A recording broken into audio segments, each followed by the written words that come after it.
Hello everybody, welcome to another daily dose of gaming news and all that good stuff. And as always, I also publish on Rumble and I'm on the socials here for extra support and for follow-up on more info that I might get around here. So, it's been confirmed from ASRock that the Intel Arc A770 with 6 gigabytes is it's official now. We had like kind of a leak per se, which is a listing from Newegg at the time, a few days ago at least. But now we have official confirmation with the specs and everything. So it's basically the same kind of specs with a reference model from Intel, and it's going to set up around $330. Which is kind of the MSRP of the 8 gigabyte variant, but I will assume that the price is going to be down in a few weeks time, if not mistaken, to be more competitive, because this GPU is not bad. This is the best they have at the moment from Intel. I think around 280 or 275 or even a little bit less. It performs better than basically a 7600 and 4060, a little bit more. It has more VRAM, and of course even the memory bus is wider, so it can handle better like even 4040p without big issues here.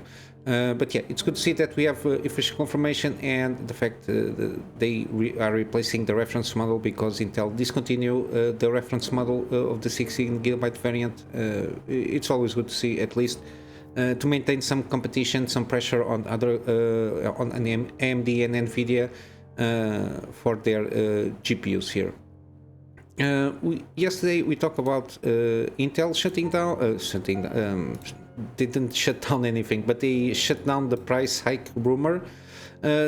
Yesterday the news was like a leak from internal memo or Intel emails, but we have like an official statement, even though it's a little bit finicky here, which is basically general. Intel does not comment on speculation regarding price changes on its portfolio. However, we can confirm that Intel has not sent the letter described to customers or partners and has not initiated a price change to its CPU portfolio at this time.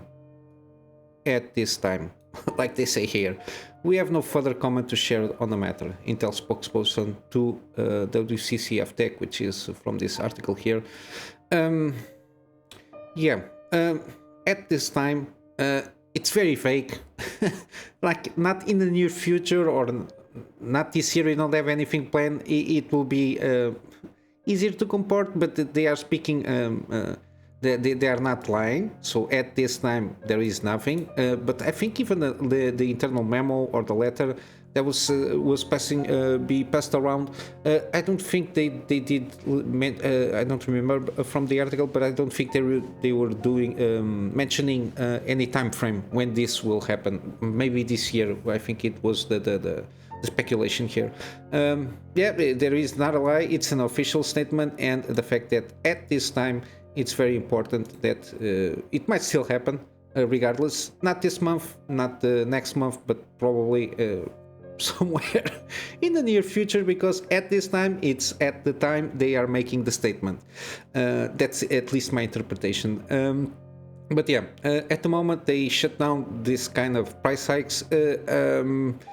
If from the reporting they did from yesterday, the fact that they want to make a fab factory there in Germany, and the fact that it's the costs of building materials of the factory itself and the costs of energy are way high in Europe. And the fact that they were seeking 10 billion and they all from the government subsidies, then they only have granted 6.8, I think. So they are 3 billion short to build a factory, basically. And then the fact that you have have qualified personnel and everything. I don't think that because they are cutting on expenses, especially the NUC series product line, which is kind of very kind of almost like a boutique, or to a certain, it's the market share here in terms of sales, or at least the volume of sales, it doesn't seem to justify for them to keep with the NUC product line. and that's why basically Jesus has basically take over that market from Intel, and I think they will continue to their lineup with the Nuke stuff here. But yeah, not sure if that they're not going to ramp up prices. They already did I feel last year. We covered that yesterday also.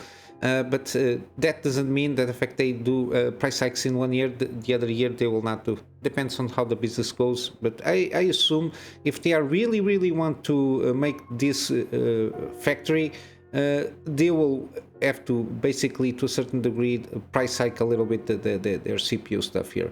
But yeah, we will see how it goes. If there is any changes, I will let you know. Regarding gaming deals. I wish it was a gaming deal, but no, this is gaming news. This has been around like 1 or 2 days ago. I only caught up this yesterday that CD Projekt RED is going to lay off around 9% of the workforce, which is basically around 100 people. I think this layoff, it's not like they are going to, supposedly they are not going to lay off like tomorrow 100 people. This is like a restructuring plan, I think, throughout a year or so. I know I saw a date here.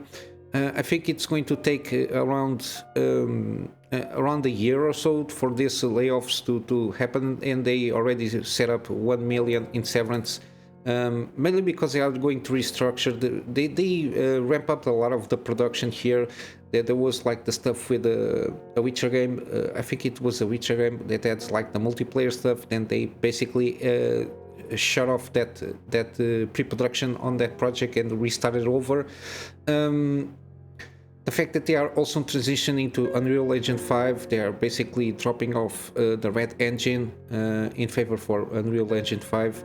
I think most of it is because of I think the fact that the Unreal Engine is more agile, especially in terms of like big open world stuff. The fact that he has like that basically AI generated asset stuff there, and the fact that a lot of assets, if you're going around with, for example, the Cyberpunk franchise, for sure it adds a lot of assets similar. The same thing with the Witcher stuff. And I think the other game that I think it's like a new franchise they want to start up.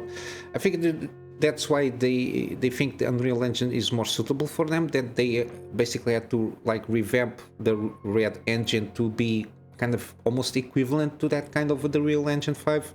At least is my perception. I don't know if it is like this or not. They didn't tell that. But the fact that it is, they are going around having a plan of laying off around 100 persons. It's all around the sector, so they are trying to thin down, which including from game development, publishing, and also back office stuff here. Basically, it's because of the deep transformation I mentioned, not only from the change of the engine, but to develop new games in different franchises that should incorporate multiplayer aspects. And of course, this takes in account that they're trying to basically be more agile in terms of workflow.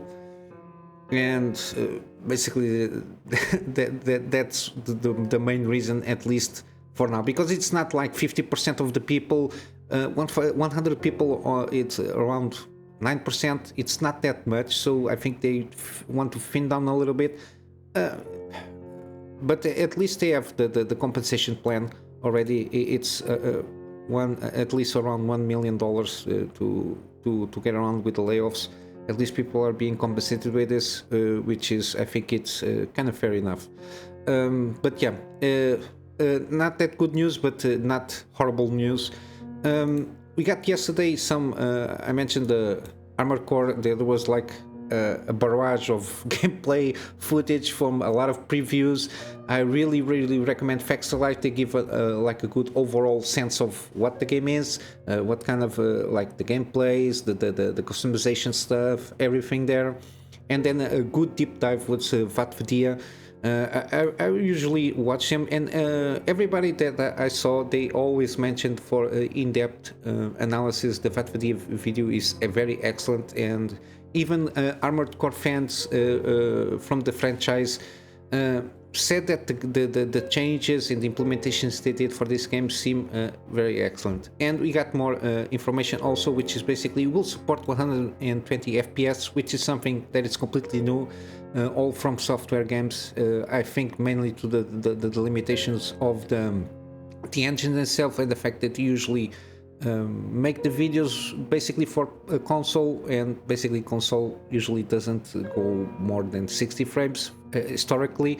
Now I think some performance mode in PS5 and the Xbox stuff, I think it can handle 120 FPS, but yeah, we got the support here for 30, 60, 90 and 120 frames per second, which is good. It gets more fluid, especially in this kind of very fast-paced game.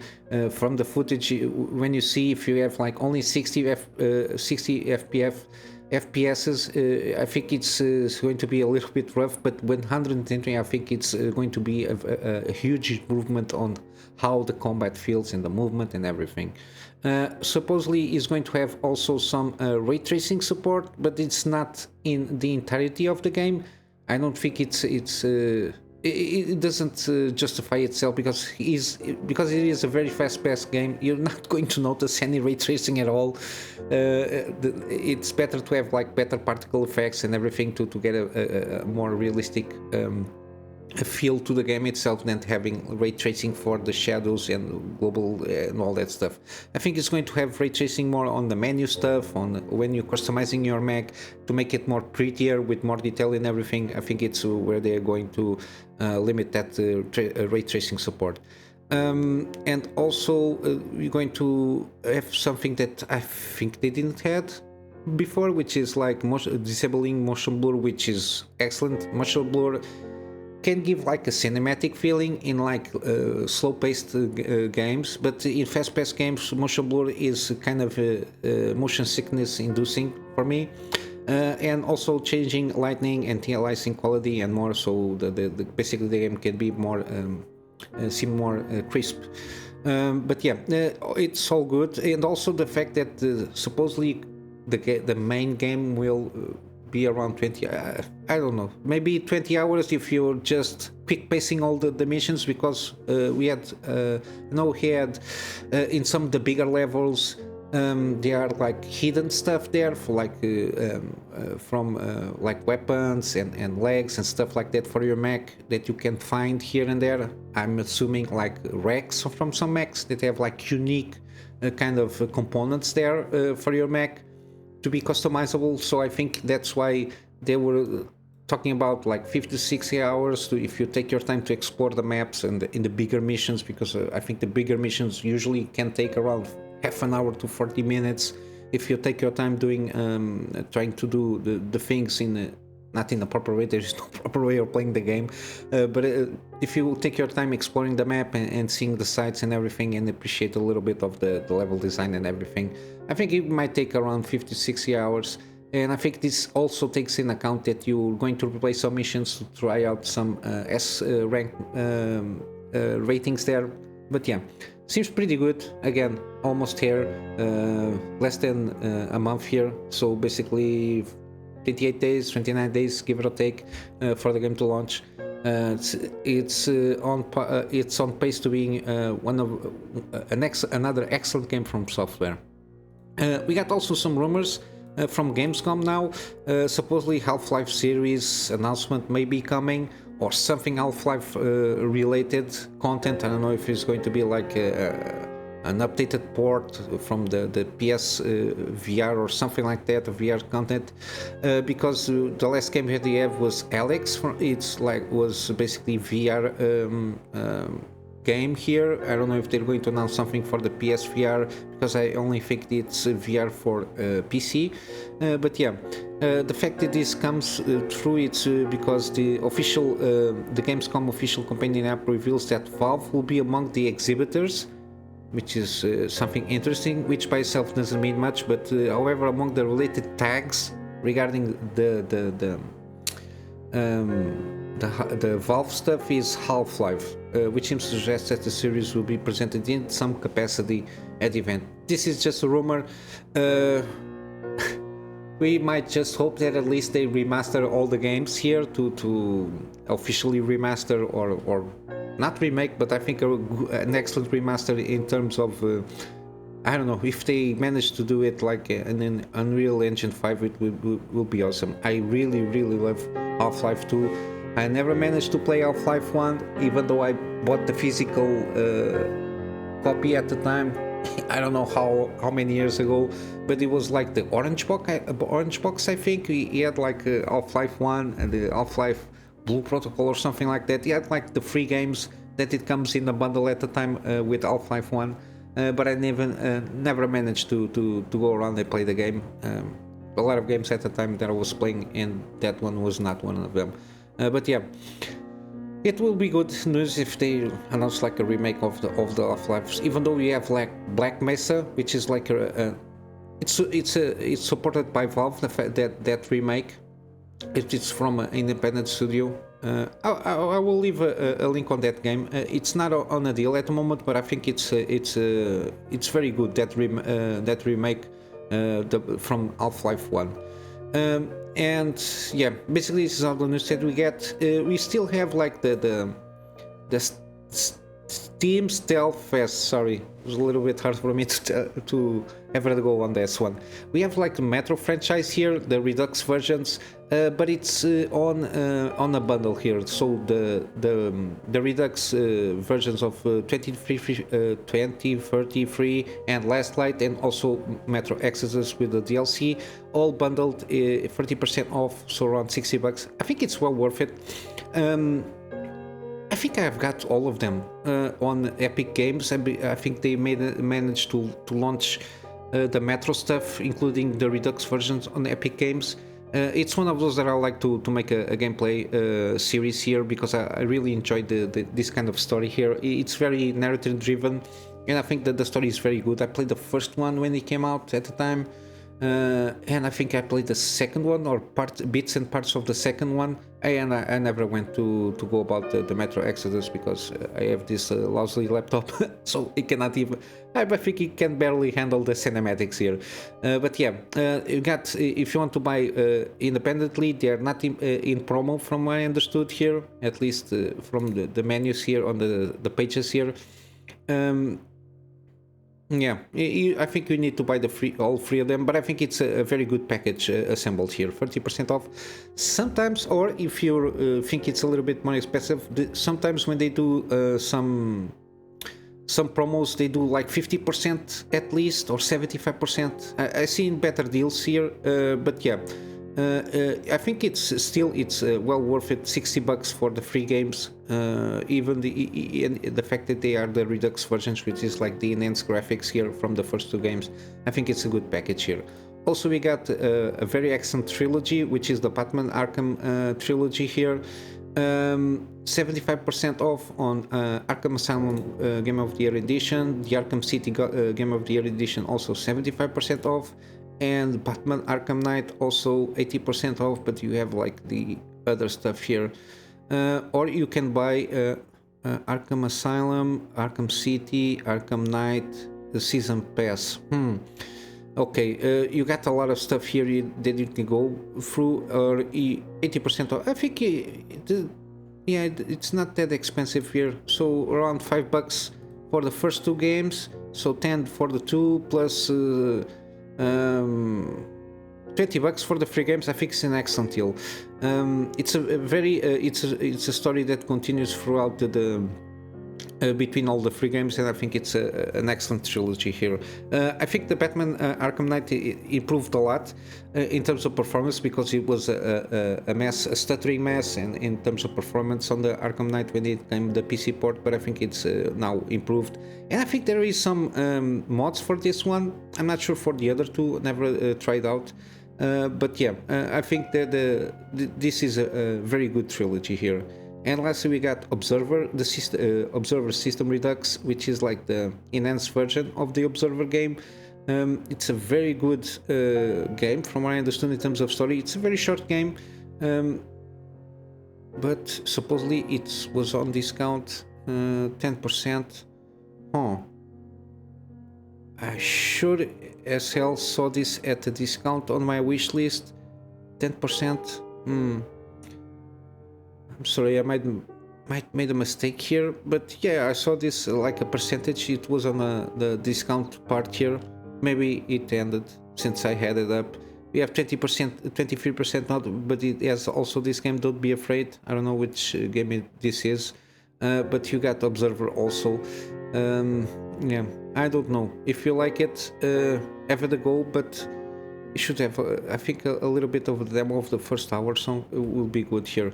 But it's a very good game. I'm sorry that I really thought that this had like a better deal here when I added to the gaming deals for today. But I will leave it regardless. If you're interested, at least you can wishlist it and wait for me to tell you there is like a better deal for this game. I think it's a really a good game. Rutger is the main protagonist here, at least voiced by him. I think it's very kind of dystopian AI stuff here and there. But yeah, I will leave it here. I will wrap up with my Go Get Fund Me for me to upgrade my PC to get better more content for my private clients, and of course doing some video stuff for them besides the written content that I've been doing. Also in my free spare time, doing the daily videos with better quality, doing some scripted content for some deep dives in some subjects.